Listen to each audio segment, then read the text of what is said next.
என் லைஃப்பில் மட்டும்தான் அப்படி நடக்குதா, இல்லை என் எல்லா லைஃப்பும் அப்படி நடக்குமான்னு தெரியல. எல்லா ரிலேஷன்ஷிப்பும் ஒரு டெம்பரரி இம்ப்ரெஸ்ன்றது ஷுவராக இருக்கும் போல்.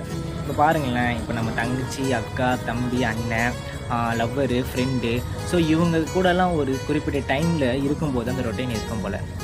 இப்போ நம்ம ஃப்ரெண்டே எடுத்துக்கோங்களேன், எப்பயுமே நம்ம அவங்க கூட தான் இருப்போம். கால் பண்ணி மச்சான் எங்கே இருக்க, என்ன பண்ணுறேன், இதோ வந்துட்டேன்டா அப்படின்னு வந்து பார்த்தோன்னா ஒரு 4 to 5 months அப்படியே வந்து பார்த்தோன்னா ஸோ அந்த ரொட்டீனில் இருப்பாங்க.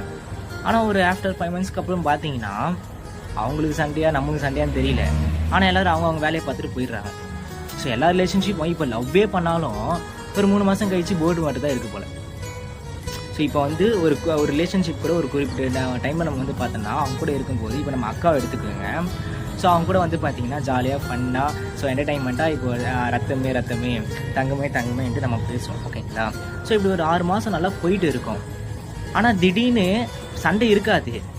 ஆனால் வந்து பார்த்தோன்னா